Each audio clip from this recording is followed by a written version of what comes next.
皇上有赐。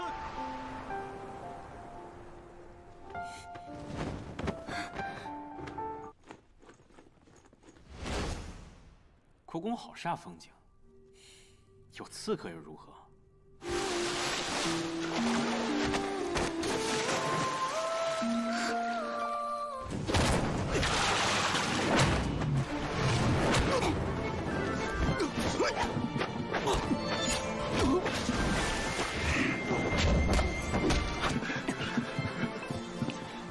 Halo, selamat datang di Aksa Movie 21. Semoga kalian dalam keadaan sehat dan selalu diberi kemudahan dalam urusannya.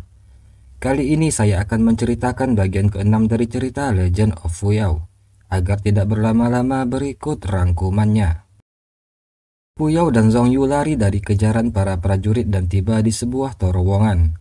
Zhongyu yang terluka parah tidak sanggup lagi melanjutkan perjalanan. Panah yang ditembakkan oleh Qizhen mengandung racun.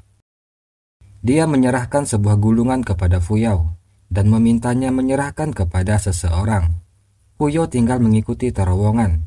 Nantinya dia akan sampai ke tempat tujuan. Fuyao mengikuti terowongan sesuai arahan dari Zhongyu. Tanpa diduga, ternyata terowongan tersebut menuju ke istana, yang mana saat itu Xuan Yuanmin sedang berganti pakaian.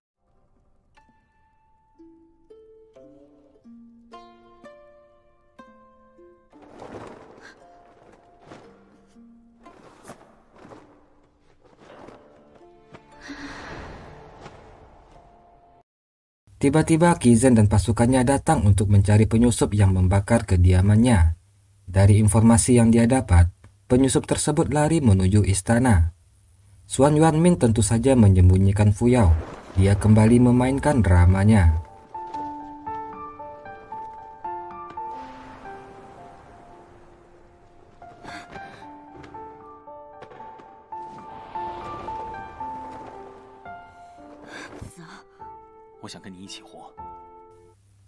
Kepada Qizhen, Xuan Yuanmin menolak untuk diperiksa karena sedang asik dengan seseorang.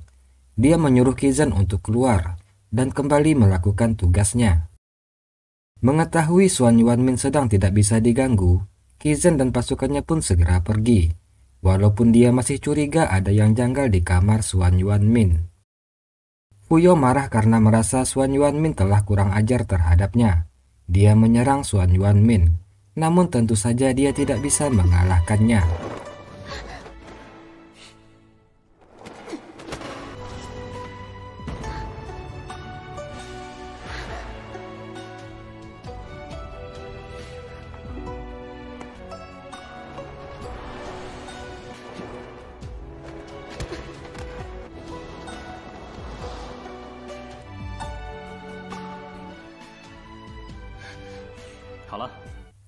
Fuyao menyerahkan gulungan dari Zhongyu kepada Xuan Yuanmin.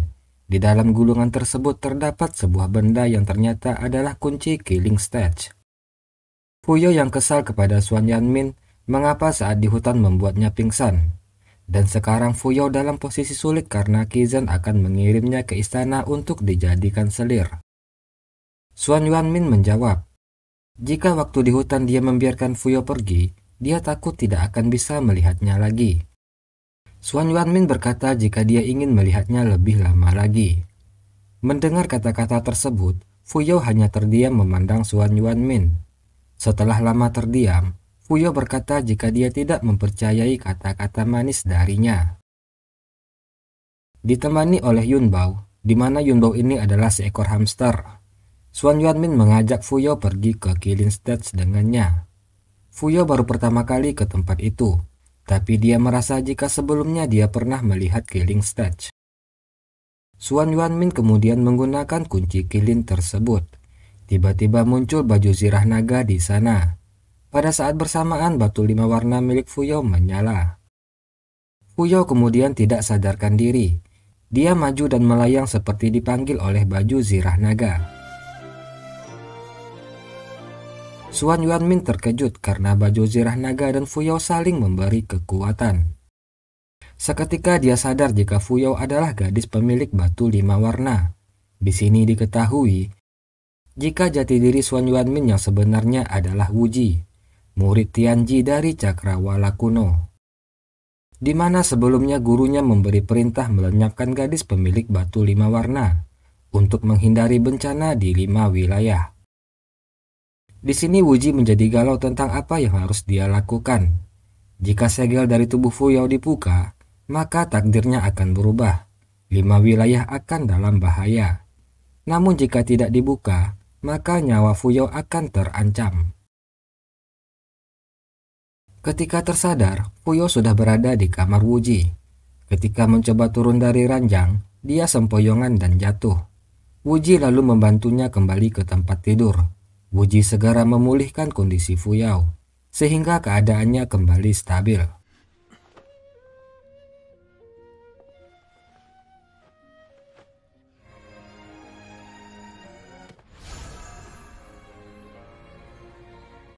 Wuji berkata jika dia bisa memecahkan segel pada tubuh Fuyao, namun Wuji mengajaknya bertaruh. Dia menantang Fuyao untuk mengambil daun jiwa mistis miliknya pada tanggal yang sama di bulan depan. Jika Fuyao berhasil mengambilnya, maka Wuji akan membantu Fuyao tanpa imbalan apapun. Namun jika Fuyao gagal, maka dia harus mematuhi permintaannya. Fuyao menyanggupinya, namun dia hanya akan menerima permintaan yang masuk akal saja. Lalu Fuyao meninggalkan tempat tersebut yang diantar oleh Yun Bao. Keesokan paginya, Qizhen dan pasukannya memeriksa bekas puing-puing bangunan sisa kebakaran semalam. Tiba-tiba Fuyao yang masih dalam mode penyamarannya muncul dari balik puing. Qizhen belum menemukan siapa sebenarnya pelaku pembakaran di kediaman Yuanzi. Sementara Fuyao berkata jika dia hanya ingat tiba-tiba kediamannya terbakar, lalu dia tidak sadarkan diri. Di tempat lain, Qizhen yang sedang bersama Yunhen tiba-tiba sakit.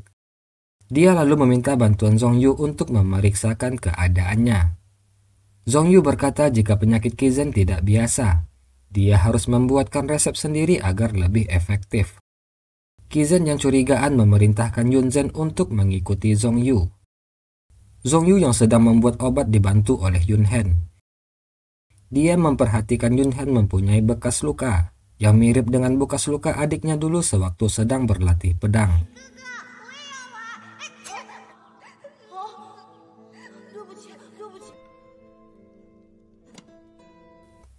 Zhongyu lalu menggantikan pekerjaan Yunhen. Tanpa diduga, lukanya kembali mengeluarkan darah. Hal tersebut dilihat oleh Yunhen. Dalang dibalik kebakaran kediaman Yuanzi masih belum diketahui keberadaannya. Walaupun seluruh kota telah digeledah, namun hasilnya masih nihil. Penyusup tersebut telah terkena panah penembus matahari dan akan sulit untuk menyembuhkannya. Yunhen seketika teringat luka pada tubuh Zhongyu, namun dia tidak memberitahukannya kepada Qizhen.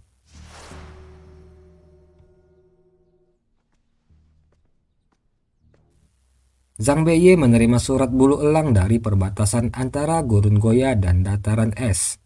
Sepertinya ada keadaan yang darurat. Dia akan pergi ke sana untuk mengatasi masalah tersebut. Keesokan harinya, Zhang Beiye sedang makan di sebuah warung di pinggir jalan. Dia mendengar desas-desus mengenai putri angkat Qizhen yang akan diajukan sebagai selir di istana. Zhang Beiye buru-buru menyelesaikan makannya dan segera pergi dari sana. Di tempat lain, Fuyao berada di sebuah kereta. Dia akan mengikuti pemeriksaan sebagai calon selir, di mana setiap calon selir kaisar harus dalam keadaan masih perawan. Namun di tengah jalan, tiba-tiba Fuyao diculik oleh Zhang Beiye.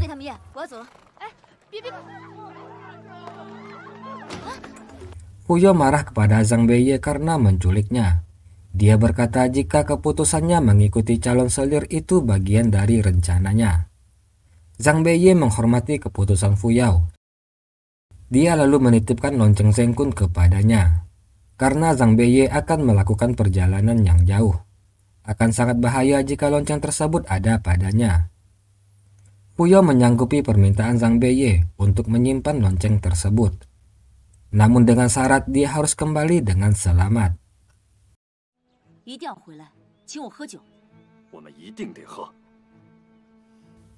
Wuji marah dikarenakan Fuyao telah diculik. Dia mengumpulkan para pejabat untuk mencari keberadaan Fuyao. Wuji menunjuk Zhang Henian yang bertugas untuk menyelidiki kasus hilangnya Fuyao. Tiba-tiba seorang pengawal melapor jika Fuyao telah ditemukan dalam keadaan pingsan. Mereka lalu membawa Fuyao dengan tandu masuk ke dalam istana. Wuji memeriksa keadaan Fuyao. Dia tahu jika Fuyao hanya berpura-pura pingsan. Dia mencubit pipinya, yang membuat Fuyao terlihat sedang menahan sakit. Wuji menahan ketawanya dan meminta Qizhen mengirim Zhongyu untuk memeriksa keadaan Yuanzi. Lalu kita diperlihatkan kilas balik. Jika beberapa waktu lalu, Yunhen curiga jika Zhongyu adalah penyusup yang ada hubungannya dengan peristiwa kebakaran di kediaman Qizhen. Yunhen mendatangi Zhongyu untuk mengkonfirmasi masalah tersebut. Zhongyu tidak membantah jika dialah penyusup pada malam itu. Zhongyu kemudian membuka identitas Yunhen sebagai adik kandungnya dan putra bungsu dari Pangeran Wenyi. Seluruh keluarga mereka dibunuh karena fitnah yang keji oleh Qizhen.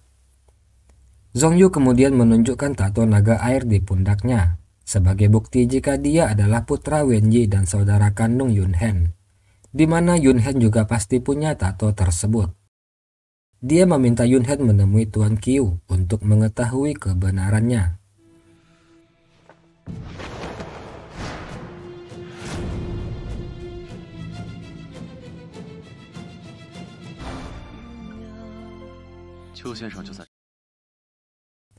Zhongyu datang untuk memeriksa keadaan Fuyao.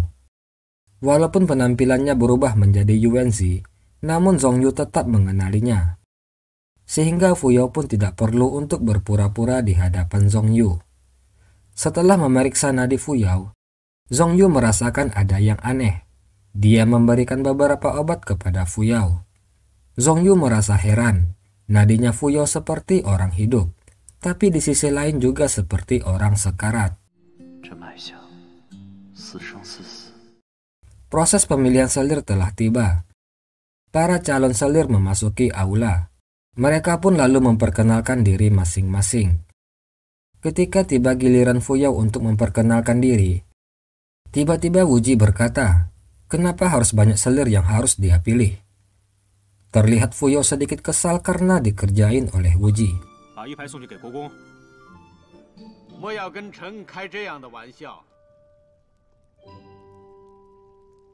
Wuji yang tidak mau ambil pusing, dia menyerahkan kepada Qizhen siapa saja yang harus dipilihnya sebagai selir.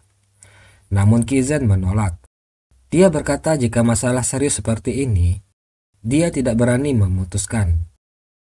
Akhirnya dengan kekonyolan Wuji, dia memutuskan memilih beberapa selir dengan metode memutar batu giok.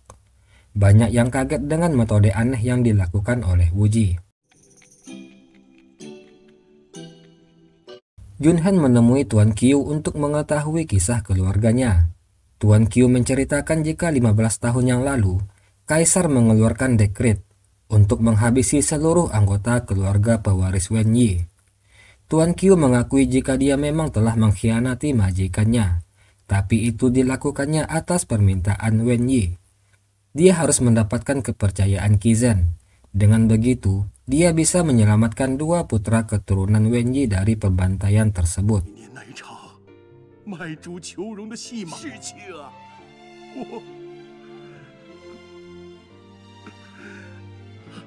Setelah memutar batu giok, beberapa selir terpilih masuk ke aula. Wuji memilih beberapa selir untuk diberikan gelar. Di antaranya Tang Zirong sebagai selir berharga, Jiansu sebagai selir baik hati, Yuanzi atau Fuyao sebagai selir adil, dan yang lainnya menjadi selir vibration mist.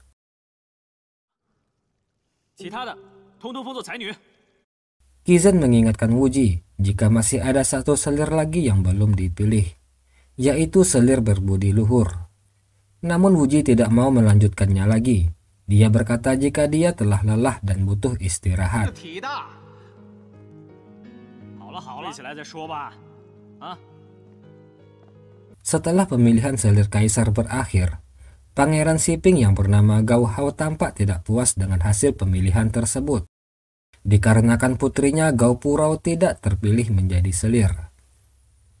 Pangeran Siping melampiaskan kemarahannya kepada Qi Zhen karena tidak bisa membantu putrinya menjadi selir. Dia iri kepada Tang Bonian, yang mana putrinya dapat dipilih. Sedangkan jika dibandingkan dari segi reputasi keluarga, keluarga Siping lebih terpandang.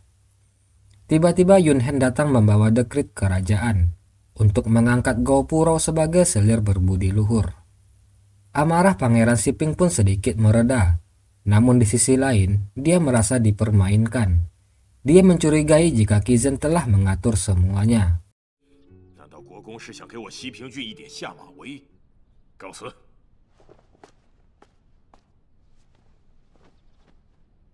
异姓王在我的面前嚣张跋扈。 Ternyata itu semua adalah bagian dari rencana Wuji. Perselisihan antara Gao Hao dan Qi Zhen adalah yang dia harapkan. Wuji berkata, meskipun Gao Hao dan Qi Zhen sering terlihat bekerja sama, tapi sebenarnya mereka berdua saling berhati-hati satu sama lain. Wuji awalnya sengaja tidak memilih putri Gao Hao sebagai selir untuk memancing amarahnya. Dengan demikian, hal itu akan menumbuhkan permusuhan antara Gao Hao dan Qi Zhen. Sedangkan putri Gao Hao yang bernama Gao Purao punya sifat yang mirip dengan ayahnya.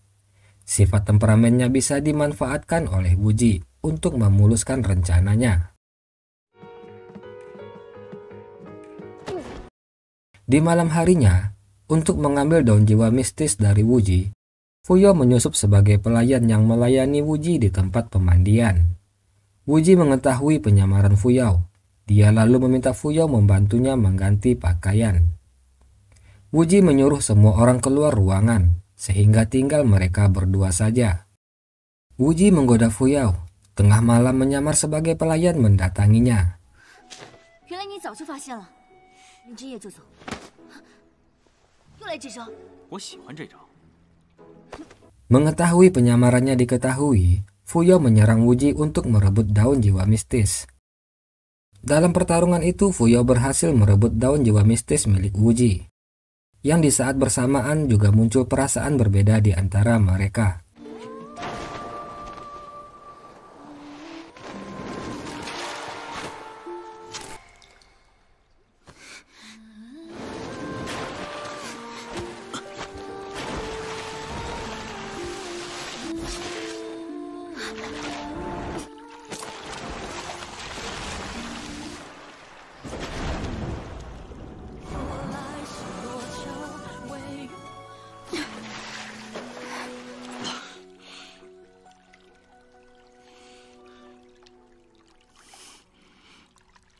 Tiba-tiba Tang Zirong berteriak memasuki ruangan, yang diikuti beberapa orang berpakaian hitam. Mereka memukul Tang Zirong hingga pingsan, lalu mereka menyerang Wuji.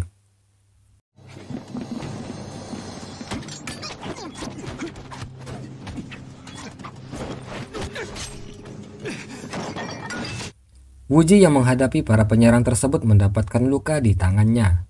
Melihat kejadian itu, Fuyo kemudian membantu Wuji, dan mereka berhasil mengalahkan para penyerang tersebut.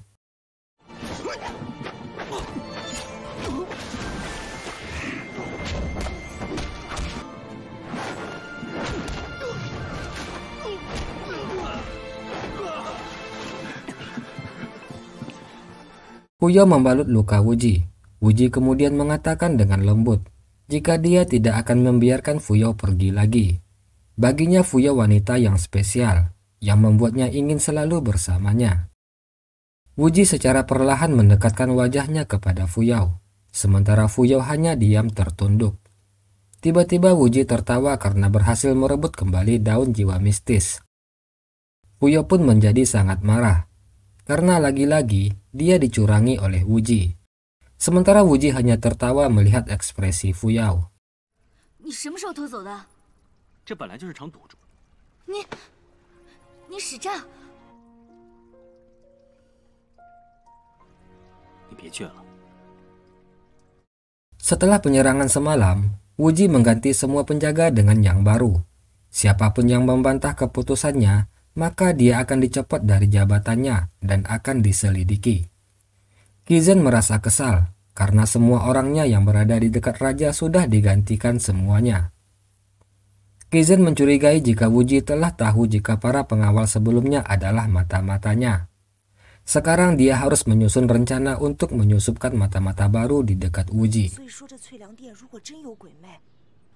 Huyo mendengar percakapan sepasang pelayan yang membicarakan tentang cermin berkilau yang bisa memantulkan bayangan seseorang, di mana Gopurau akan menggunakannya pada festival musim dingin nanti. Cermin tersebut tersimpan di dalam aula sinar padat. Huyo teringat perkataan Layanzu, di mana dia dilarang untuk melihat cermin, atau penyamarannya akan terbongkar. Oke, demikianlah bagian ke-6 dari cerita Legend of Fuyao. Mohon maaf jika terjadi kesalahan dalam penyampaian saya. Atas perhatiannya saya ucapkan terima kasih. Assalamualaikum warahmatullahi wabarakatuh.